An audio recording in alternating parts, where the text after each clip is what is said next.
Okay, so just scrying the Aether of Eek. And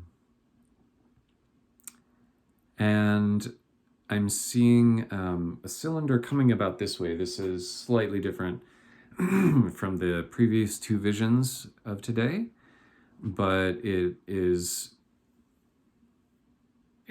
showing me this cylinder about which there are 32 spheres, earths, which are arranged in basically, I mean, technically they're rotating squares, but the visual is them as of a circle, and they're rotating, they're revolving about this central axis of this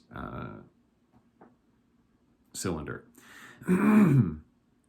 So I'm seeing then this cylinder come about, and once again, they're all rotating about it, but now they've all taken up positions all about a central axis, a central point rather, and it's like I'm seeing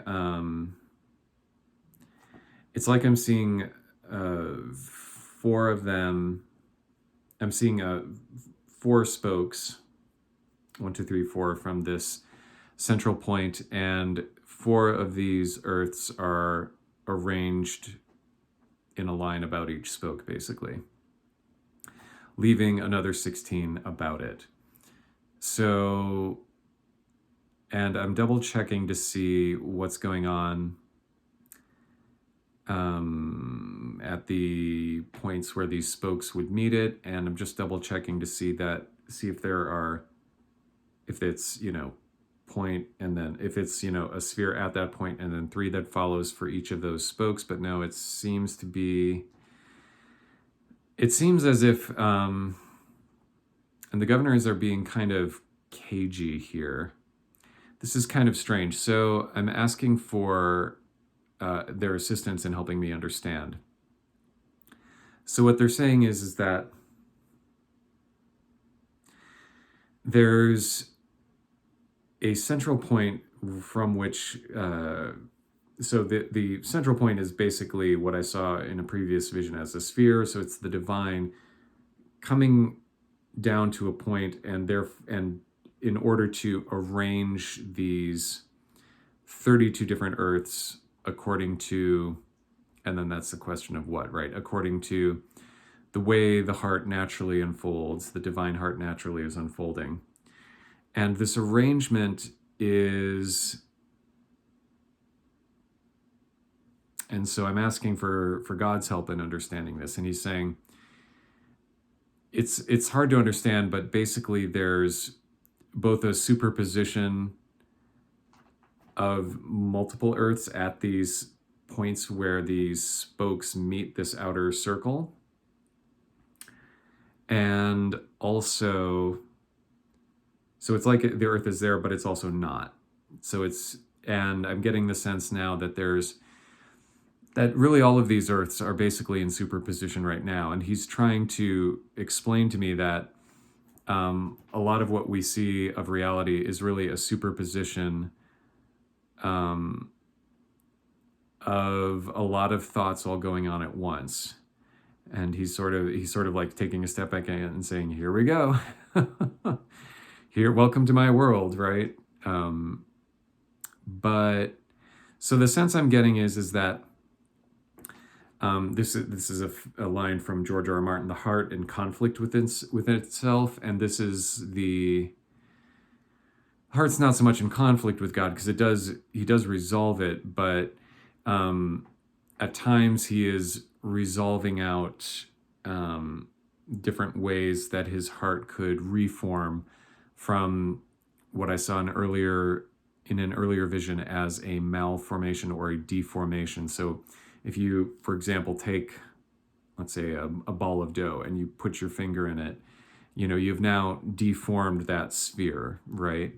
So what God is saying is that he's working through the various ways that he's trying to restore his heart from whatever it is. And there's a lot of tension within that. And it's taken eons for him to get to this point right now. And really, it's he's saying it's a lot like what I've gone through and been going through, which is to say the heart has so much to honor, and finding out the right way to honor absolutely everything in existence is very difficult, he's telling me. And so what he's saying is that each one of us, much like yesterday, he was showing all of these little points of the divine, puncturing reality and suffusing it with himself. All of these points also, because the heart, the center of the divine heart is everywhere. And what he's trying to say is that this is not as easy as it might seem, because there's a whole lot going on, and bearing in mind that he can see out, into the future. And so understanding the future that his heart is calling for, and also reconnecting it or keeping it fully connected with this vast superposition of himself across all of time, which is to say this time-bound part of himself, because there's also this sense that he's got this infinite possibility, this definite realm of Adam Kadmon. So at any rate, it's as if God is trying so hard it wants to pour forth, but also waiting for the appropriate time to pour forth, so that it's almost like the idea in quantum computing is like that ending of that superposition. But it's as if all of these hearts that he's working and experiencing all at once, they need to either come to wholeness or reformation out of that deformation state. They need to do that at the appropriate time and in the appropriate way, and in order for what it is he's working through to get done. And so, of course, he suffers along with us. And so the sense I'm getting in just looking at this, I'm trying to see if there's anything else. I mean, this is obviously very, it's like the broken heart trying to reform itself. It's not broken, it's the heart that has been deformed by existence that is trying to decide how it wants to reform, right? And what's the new form, right? You have a ball of dough, you push your finger in it. Do you want to form it into a ball again? Or there's something in the deformation of that ball that is saying, okay, clearly when God was like creating existence, that was creating this condition where this heart was not the way that whatever God needs it to be, whatever God's heart is asking itself to be, it was not that. So clearly God is working through something very large. Like, so if you were baking, right, and you didn't want that to be a ball, great, but what did you want it to be?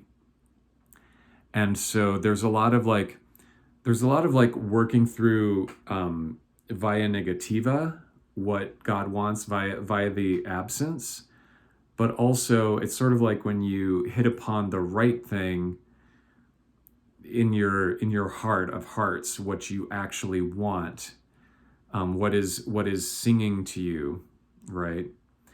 And whether that's a goal or just generally what is firing you up, what is causing you to act, or to experience, or to identify with all of these, if you're going to put these planetary spins on it, right?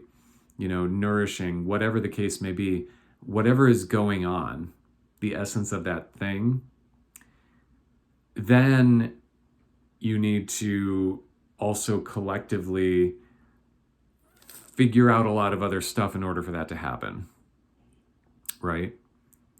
So if you have a long-term goal, you need to suddenly presented with a lot of short-term goals in order to have a lot of dependencies. And you need to work it out. And I think that is kind of the crux of the matter. So the issue that sort of came up in the midday scrying was that there was a lot of the sense that I got was that we're all experiencing the same thing, that there's a lot of collective working through the heart, because, you know, there's this idea of isomorphism, right? And the part is experiencing a version of what the whole is and vice versa. Ultimately, there's no difference, but it's not easy as the part to hear that. I'm getting the sense that this is it.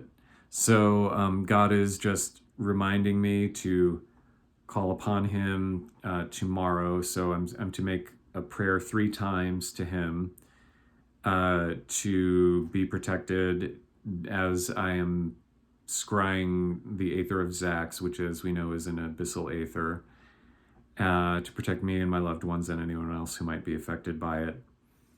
So I'm to do that 3 times before each scrying of that Aether. And yeah, a lot of information is going to come through. And he's just reminding me that the information that is coming through will be loving information. And a lot of times it can be like drinking through a fire hose. And there's a lot of, I'm just reminded of Jason Lew's speaking about crossing that abyss is like, and interestingly enough, we watched a video today about 2001: A Space Odyssey, where, spoiler alert, Dave has to take the logical HAL computer and take it apart, deconstruct it, so that and the metaphor is that the logical mind needs to sort of be undone in order for the supernal, vast, trans-rational experience can come through. So, be it. All right, so I'm asking if there's anything else, and God is saying no, the angels are saying no, so thus ends the vision.